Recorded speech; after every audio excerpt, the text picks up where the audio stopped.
Bonjour à tous et bienvenue dans cette nouvelle vidéo. Alors, dans cette rapide vidéo, on va revenir rapidement sur ce qui s'est passé cette semaine. C'était une semaine très passionnante et donc on va revenir sur ça dès le début, histoire de se mettre à jour. Et donc avant de commencer, comme d'habitude, n'oublie pas de liker, de t'abonner, ça fait plaisir et ça donne la force.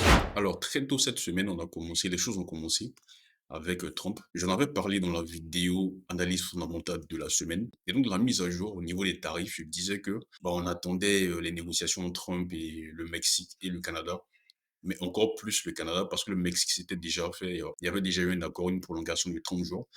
Et donc, Trump était en train de parler avec Trudeau. Il avait dit qu'il allait parler avec Trudeau le lundi, et donc c'est ce qu'on attendait, tout simplement. On suivait ça très attentivement dans la communauté privée, hein. Et donc c'est ce que j'ai mis ici, le 3 à 21h. Ça, c'est de la fonda pure, quoi. Voilà, on ne sort pas de nulle part avec tout ça. Et donc c'est ce que j'ai marqué ici. Trump est actuellement en appel téléphonique avec Trudeau, et donc je surveillais ça vraiment.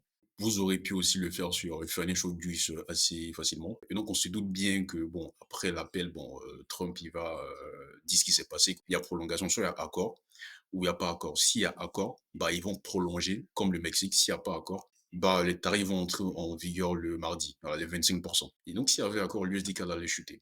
Ça, j'ai expliqué ça largement dans plusieurs vidéos. S'il n'y avait pas accord, l'USD-CAD va pumper à la hausse. À la sortie de ça, Trump a dit l'appel avec Trudeau s'est bien passé. Et lorsqu'on lui demandait est-ce que ça, voilà, les tarifs vont entrer en vigueur demain, parce que ça entrait en vigueur le mardi à la première heure. Et donc, on lui posait la question, il répondait regardez, voilà, il disait pas le truc, voilà. Et donc, quand on connaît un peu Trump, voilà, s'il vous dit regardez, ça veut dire que potentiellement il y a eu accord, vous voyez. Donc là maintenant, on commence à rentrer le terrain de la psychologie, vous voyez. On connaît Trump si il est fâché, s'il n'y avait pas accord et tout, bon, il allait exposer ça facilement. Et donc c'est ce que j'ai dit ici. Je rappelle que c'est à minuit que les tarifs doivent prendre effet, car c'est mardi. Donc d'ici là, on peut avoir du bonnes news. Quand la question a été posée à Trump, et il a dit regardez, on va donc regarder et suivre. Mais si tu veux profiter du mouvement baissier, s'il y a annonce d'accord, faut te positionner, quoi. Et donc, en gros, tu prends un pari. Voilà, tu te positionnes avec un seul et tout.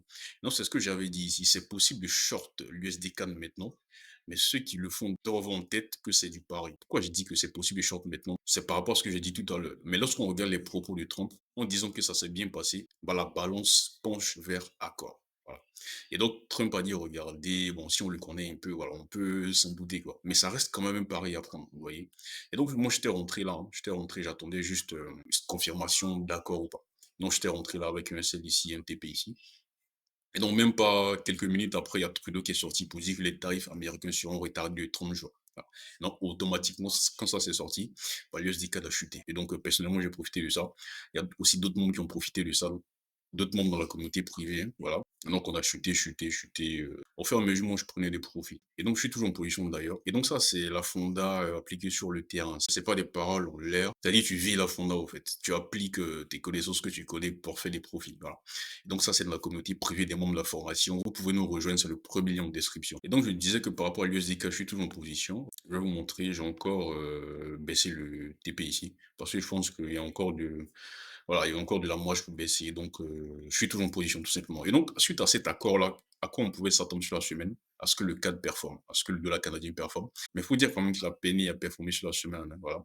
La semaine a commencé le 3, on va partir au 3. Durant les 2, 3, jusqu'au jeudi, c'était compliqué. C'est seulement, il avait besoin d'un gros catalyseur, en fait, vous voyez. Je m'attendais pas à ce qu'il peine comme ça à performer. Parce que bon, il y a eu accord, voilà, on s'attendait à ce qu'il performe, d'autant plus que au niveau positionnel, il est assez bas quand même. Et donc ça, c'était l'accord. On a pumpé comme ça, le cadre s'est envers ici. Donc vous voyez que sur la semaine, c'est quand même lui qui a performé ici, vous voyez. Mais c'était quand même très laborieux, hein. Il a vraiment performé le vendredi lorsqu'on a eu les chiffres d'emploi.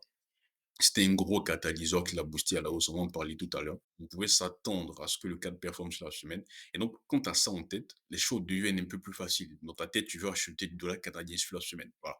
C'est ce à quoi sert la fonda. Voilà, c'est pas de la divination. Et donc, c'est ce qui s'est passé le lundi. La semaine a commencé très bien. Voilà. Et donc, en gros, personnellement, j'ai pu profiter de la hausse ici et de la baisse du USD-CAD. Voilà. Ça, c'est dû à la préparation, tout simplement. Et donc, on va continuer. Qu'est-ce qu'on a eu d'autre? La semaine. Alors, dans la semaine, ce qui était intéressant aussi, c'est le Japon. Alors, ça, c'était plutôt le 5. Je vais partir au 5 ici. Voilà, le 5 très tôt. Ici, si vous savez un peu, ce qui se passe au Japon, déjà, c'est la seule banque centrale majeure dans le monde entier, parmi les 8 qui est en train de monter les taux, qui a dans une politique monétaire de monter le taux d'intérêt. Et donc, qu'est-ce que les officiels japonais attendent pour continuer à monter les taux? C'est si les salaires augmentent. Et si je ne veux pas entrer du tout dans les détails, les membres de la formation savent très bien ça. Voilà, il y a ce qu'on appelle les narratifs au niveau des exos de niveau 2. Voilà. Et donc, une fois que le narratif de la BOJ est fait, tu as en tête que les salaires au Japon sont très importants. C'est la condition sine qua non pour que la Banque centrale continue à monter les taux. En décembre, elle a maintenu les taux en disant qu'elle n'a pas une perspective assez claire au niveau de l'évolution des salaires au Japon. Ce sont les petites entreprises qui posaient problème parce qu'elles utilisaient majoritairement le bénéfice pour augmenter les salaires. Donc, sur le long terme, c'est pas tenable. Ils avaient besoin d'avoir vraiment une perspective que les salaires augmentent, continueront d'augmenter pour qu'ils continuent à monter les taux. Et donc, ça, c'était vraiment à surveiller les salaires au Japon ici, les salaires de décembre en variation annuelle. Et donc, vous voyez qu'ici, on a ultra augmenté. Ici, au niveau du trading économique, ils ne mettent pas les révisions, mais la révision même du chiffre précédent a été revue à la hausse. Mais on est même sorti à 4,8. Et donc, c'est quasi 1% des chiffres précédents. Et donc, ça, c'est ultra bon, en fait. Vous voyez. Et donc, automatiquement, quand on a ça, quand tu sais le narratif de la BOJ, les membres de la formation, en tout cas, ceux qui sont au niveau 2 le savent. Et donc, automatiquement, bah, on achète du yen, quoi, tout simplement. Et donc, ça, c'était le 5. C'est ce que j'ai marqué ici. Les salons ont progressé en décembre en variation annuelle au Japon. Ce qui est bon pour la continuité de montée du taux de la BOJ. Je tente un short sur le CHF-Yen. Et donc, quand tu connais le narratif de la BOJ et que tu as vu ces salaires-là qui sont sortis ultra à la hausse, bah, on s'attend à ce qu'il y ait du pricing pour monter du taux. Et donc, quand il y a du pricing pour monter du taux au Japon, bah, le yen va performer tout simplement. Et donc, c'est comme ça que j'ai pu attraper le début du mouvement haussier du yen. Ici, le 5 ici, voilà, même le 5 ici, même si on prend un peu plus tard, hein, voilà, le 5 à 1 heure ici, voilà, tout ce mouvement haussier là, c'est du pricing vers monter du taux. À partir du 5 ici, tout ce mouvement haussier, c'est du pricing vers monter du taux parce que les salaires sont sortis très à la hausse. Et en plus, le lendemain, le 6, il y a un membre de la BOJ qui est sorti pour remettre encore une couche. Et donc, il a dit qu'il s'attend à ce que les taux soient d'environ au moins 1% au cours du second semestre de l'exercice 2026. C'est-à-dire cette année, il s'attend à ce que les taux soient à un peu plus d'1%. Présentement, les taux au Japon, c'est à 0,5%. Et donc ça, c'est un membre de la BOJ. Et donc ça, c'est encore pousser le yen à la hausse. Vous voyez, ça, c'était le 6. Et donc, si vous regardez cette semaine, vous allez voir que le yen japonais l'a performé, comme ici le dollar canadien. Voilà. Et donc, c'est sûr à quoi sert la fonda. C'est-à-dire que tu as une perspective, au fait, long terme. C'est-à-dire, tu as une perspective qui te permet d'acheter ou vendre une devise. Et donc, sachant que sur cette semaine, les deux devises qui peuvent performer, c'est le CAD et le yen, tu ne vas pas t'amuser à partir trader la paire CAD-yen, quoi. Vous voyez? Et donc, c'est sûr à quoi sert la fonda. C'est pas de la technique qui a permis de déduire ces deux éléments. C'est pas parce qu'on a tracé des graphiques sur le yen japonais qu'on a pu déduire ça. Non, c'est purement de la fonda. C'est pour ça que ça me fait bien rire les gens qui ne traitent qu'avec l'analyse technique. Voilà, ça me fait vraiment bien rire. Ces deux déductions-là n'avaient aucun lien avec la technique ici. C'est aussi simple que ça. Et donc, j'en parlais le lundi dans le FF Swing que vous pouvez toujours intégrer gratuitement. Vous proposez la position 4 CHF à la hausse ici, en buy. Voilà, je vais vous montrer ça. Proposez de prendre le 4 CHF si on avait cassure de cette résistance-là, parce que je suis baissier sur le front suisse. Et donc, je donnais les raisons fondamentales, etc.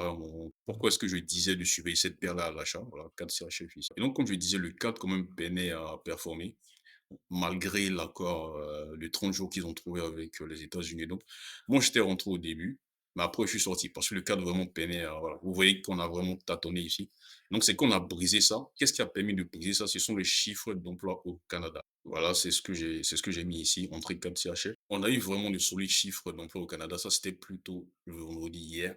Vous voyez qu'ici, le nombre d'emplois créés a drastiquement augmenté. On s'attendait à ce que ça baisse, mais on a drastiquement augmenté. En plus, la révision du chiffre précédent était ultra à la hausse. Le taux de chômage a baissé alors qu'on s'attendait à ce qu'il augmente de 6,7 à 6,8. Ensuite, le petit bémol, c'était quoi? C'était que majoritairement, c'était pas des emplois full-time. Mais quand même, on a revu à la hausse les anciens chiffres full-time et c'était ultra à la hausse. Voilà. Et donc, ça a propulsé le cadre à la hausse, hein. Et donc, le scénario a été déclenché ici.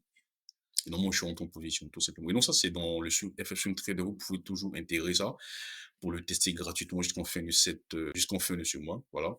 À part ça, qu'est-ce qu'on a eu d'autre cette semaine? On a eu aussi la BOE, la décision de la Banque centrale d'Angleterre. Alors, on a eu vraiment une grosse surprise. Bon, j'ai détaillé ça aussi dans le FS du 6, hein. Voilà, vous pouvez intégrer le canal gratuitement pour le voir. Et donc, on a eu une surprise Dans quel sens? On s'attendait à ce que lors de cette réunion du taux là, comment ça se passe? Il y a des membres qui votent, ils sont au nombre de 9. On s'attendait à ce que le consensus du marché, c'était quoi? C'était, je vais vous mettre ça d'ailleurs, vous allez voir ici, dans le calendrier économique. Voilà, ici, on s'attendait quoi? Il y a des membres qui votent, on s'attendait à ce qu'il y ait 8 membres qui votent pour baisse de taux et un seul membre qui vote pour maintien de taux, vous voyez? Donc ça, c'est plutôt un scénario, c'était le scénario de base. Mais ce qui est sorti plutôt, c'est quoi? C'est qu'il y a 9 membres qui ont voté pour baisse de taux et il y a 0 membre qui a voté pour maintien de taux. Et en plus, quand on rentre dans les détails de 9 membres, c'est ce que j'ai détaillé dans le FSUN ici. Vous voyez cette membre-là, elle s'appelle Catherine Mann. C'est plutôt elle qu'on attendait qui vote pour maintien de taux parce que c'est une membre qui est plutôt considérée comme au quiche, vous voyez. Mais même elle, elle a voté pour baisse de taux, mais en plus, elle a voté pour moins 50 points de base de baisse de taux. Alors que normalement, quand on vote, ceux qui ont voté, le reste qui ont voté, les 7 autres qui ont voté pour baisse de taux, c'est à moins 25. Et donc, il y a eu deux membres qui ont voté pour baisse de taux et les deux ont voté pour moins 50 dont la membre qui est considérée obèse. C'est assez hallucinant quand même. Vous voyez, donc quand c'est sorti, automatiquement, la livre a chuté. Hein, voilà, c'est la livre qui sous-performait ici, moins 55% sur la journée. Et donc après, c'était quand même mitigé parce que la Banque centrale de Grande-Bretagne a revu ses prévisions, ses projections plutôt d'inflation à la hausse pour le premier trimestre 2025, premier trimestre 2026 ainsi que 2027. Donc ça mitigeait un peu, c'est pour ça que le GBP n'a pas vraiment, c'est pas vraiment effondré quoi. Vous allez remarquer qu'on est passé à la baisse, mais on a corrigé vraiment à la hausse après, vous voyez. Et donc suite à ça, j'ai proposé quand même une position sur le GBP Yen ici parce que de base, je voulais partir sur le GBP 4, mais le CAD, comme je disais au début, il peinait quand même à performer. Et donc, je me suis tourné plutôt vers le GBP Yen ici. On était arrivé à un niveau de support assez intéressant. Donc, si on cassait ce support, là, on pouvait partir chercher le prochain ici. Donc, je disais d'attendre ça. Donc, c'est ce qui s'est passé hein, en 4 heures. On a eu cassure ici. Voilà, on a eu cassure ici. Voilà. Et donc, je pense qu'il y a certains membres qui sont déjà en position. Moi, je le suis déjà. Et donc, avec un seul ici, et tout simplement, on attend. Moi, je vais prendre des profils lorsqu'on arrivera au 187. Si on arrive au 187, bien sûr. Mais si on commence à tâtonner et qu'on repasse au-dessus, si je ne veux pas attendre qu'on tape le SL pour en sortir. Pas du tout. Et donc, en gros, c'est ce qui s'est passé cette semaine. J'espère que c'était clair pour vous. S'il y a des questions, laissez-les en commentaire. N'hésitez pas à nous rejoindre dans la formation. C'est le premier lien en description. Sur ce, on se donne rendez-vous le lundi pour la vidéo analyse de la semaine. Ciao.